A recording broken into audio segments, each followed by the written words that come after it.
प्रधानमंत्री नरेंद्र मोदी ने अपने भाषण में एक नए शब्द का उपयोग किया। उन्होंने कहा, जैसे समाज में श्रमजीवी बुद्धिजीवी है, वैसे ही एक नई जमात पैदा हो रही है जिसको उन्होंने आंदोलनजीवी का नाम दिया। उन्होंने कहा, ये ऐसे परजीवी लोग हैं जो समाज को बरगलाने का काम कर रहे हैं। उन्होंने अपने भाषण में नेताजी सुभाष चंद्र बोस द्वारा कहे गए कुछ पंक्तियों को भी कहा। उन्होंने कहा, जब राष्ट्रवाद को चारों ओर से घेरा जाता है तब देश को आगाह करना बहुत जरूरी है। हमारा देश स्वार्थ और आक्रामकता के नहीं बल्कि सत्यम शिवम सुंदरम की नींव पे खड़ा है।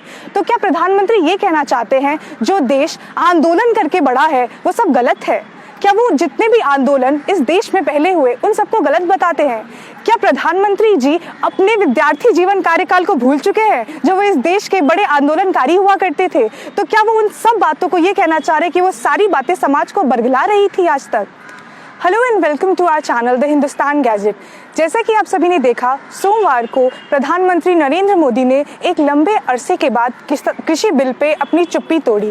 उन्होंने किसानों को संबोधित करते हुए अपने 1 घंटे और 7 मिनट के भाषण में लगभग 20 से 25 मिनट किसानों को संबोधित करते हुए कहा। उन्होंने किसानों को आश्वासन दिलाया कि कृषि बिल में जो भी सुधार एवं संशोधन किए जाएंगे, सरकार उस किसानों से बात करने के लिए तैयार है। प्रधानमंत्री नरेंद्र मोदी ने कल कहा कि एमएसपी था, है और रहेगा। एमएसपी है, एमएसपी था, एमएसपी रहेगा। उनकी इस बयान के बाद किसान नेता राकेश टिकैत ने कहा कि अगर ऐसा ही है तो सरकार इसके लिए एक कानून क्यों नहीं लाती? वो सिर्फ इन बातों को भाषणों में ही क्यों कहती है? इसके लिए एक नए नियम और कानून सामने लाकर लोगों को संतुष्ट क्यों नहीं करती? अरे वे उलझा रहे, हमने कानून बना है, एमएसपी पे कानून बन जाएगा तो देश के किसानों को फायदा होगा। अब एमएसपी पे कानून नहीं है तो व्यापारी आधे में लूटता है। इसी मुद्दे को लेके आज कांग्रेस यूथ ने संसद घेराव किया। तो आइए हम लोगों से पूछते हैं कि उन्होंने ये घेराव क्यों किया और उन्हें ये आवश्यकता क्यों आन पड़ी इस घेराव की। Hello, welcome to the Hindustan gadget. अभी हम लोग केंद्रीय सचिवालय के पीछे खड़े हैं। यहाँ पे आप देख सकते हैं कि युवा कांग्रेस नेताओं के द्वारा यहाँ पे संसद घेराव किया जा रहा है। तो आइए जानते हैं हम यहाँ से लोगों से कि इन्हें इस घेराव की क्यों जरूरत पड़ी। तो आप बताएंगे कि यहाँ पे इस घेराव की क्यों जरूरत पड़ी? जो है, मोदी गवर्नमेंट यहाँ पे हमारे किसानों के लिए काला कानून लेकर आई है और पेट्रोल डीजल के दाम निरंतर बढ़ते जा रहे हैं। और आपका बेरोजगारी, जो युवाओं के लिए रोजगार की बात की थी, मोदी गवर्नमेंट इन सब चीज़ों को लेकर पूरी तरह फेल है। तो हम जो युवा शक्ति यहाँ पे इकट्ठे हुए हैं, संसद घेराव के लिए इकट्ठे हुए हैं।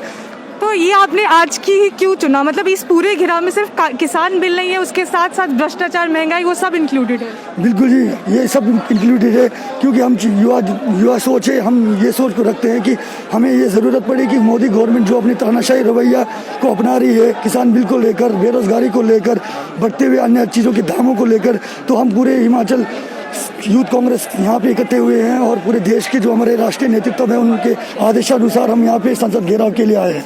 तो कल जैसे प्रधानमंत्री जी ने कहा कि वो एमएसपी को नहीं खत्म करेंगे और वो किसान की इस बिल में संशोधन के लिए भी तैयार है, बातचीत करने के लिए तैयार है, तो उसके बाद भी आप लोगों द्वारा ऐसा कदम क्यों उठाया जा रहा है? उनका तो कहना सिर्फ संसद में वो कहते कुछ और है और सामने दिखाया कुछ और जाता है। उनका कहना यही है कि जो किसान आंदोलन कर रहे हैं वो दमनकारी है, वो मतलब कि आपका खालिस्तानी है या किसी प्रकार के अन्य भाषाओं का वो प्रयोग करते हैं। देखिए, वो ना किसानों के साथ है, ना किसानों के मुद्दे को लेकर वो कोई बात करने को राजी है। वो हमेशा किसान विरोधी ही नीतियों को लेकर आगे आती है। तो जैसा कि आप देख रहे हैं, इन आंदोलन में महिलाओं का बहुत बड़ा योगदान रहा है, उस पर आप क्या कहना चाहेंगे? मैं बस यही कहना चाहती हूँ कि जो सही है उसी को दिखाया जाता है। यहाँ पर सरकार कुछ और बोलती है, करती कुछ और है। हम इसी के लिए आए हुए हैं। संसद का घेराव हमारा सबसे ज़्यादा मोटिव यही है कि हम सबसे ज़्यादा, जैसे पेट्रोल और डीजल के दाम बढ़ते जा रहे हैं और जो कि सरकार ने ये किसानों का जो बिल लागू किया है वो बिल्कुल कानून है, काला कानून है, इसीलिए हम उसके लिए घेराव करने। तो जो अभी बजट आया है 1 फरवरी को लेके, उस पे भी बहुत सारी चीजें हैं जिसको लेके आज का घेराव हो रहा है। हाँ जी, जैसे उसमें महंगाई बहुत कुछ है। आप देख रहे हो कि जैसे महंगाइयों के दाम कितने बढ़ते जा रहे हैं, पेट्रोल डीजल दिन प्रतिदिन कितने दाम बढ़ाए। तो जैसा कि कल प्रधानमंत्री नरेंद्र मोदी ने कहा कि एमएसपी था, है और रहेगा, तो उन्होंने ये कहा, लेकिन इसका कोई कानूनी तौर पे, कोई आधिकारिक तौर पे पुष्टि या फिर वैसे कुछ नहीं हुआ है। तो इस पे आप क्या कहना चाहेंगे? हाँ, तो उनको पहले कानून बनाना चाहिए, तभी मतलब किसानों पे विश्वास कर पाएगी। वो सिर्फ बोल रहे हैं और वो तो सबने देखा ही है, वो बोलते कुछ है और करते कुछ है। लेकिन वो कह रहे कि वो बातचीत करने के लिए तैयार है किसानों से। बातचीत वो तो कब से बोल ही रहे हैं कि हम तैयार है, पर बातचीत तो कर ही नहीं रहे। नहीं, इतने टाइम से 3 महीने तो वैसे ही हो गया। आप लोग सब जानते हैं कि कितनी डेथ्स वैसे भी हो चुकी है। तो सरकार को जल्द से जल्द कोई स्टेप लेना चाहिए। और मतलब कितने किसान भाइयों के हम मरने का वेट कर रहे हैं वहाँ पे, सब कुछ छोड़ के वो लोग यहाँ पे बैठे हैं बॉर्डर पे, तो हमको भी उनका साथ देना चाहिए सबको खुल के। जो लोग यहाँ पे देख रहे हैं, तो सबसे ये रिक्वेस्ट करेंगे सब खुल के आए सामने और किसानों का साथ दें। दी हिंदुस्तान गैजेट पर ये वीडियो देखने के लिए आपका बहुत बहुत शुक्रिया।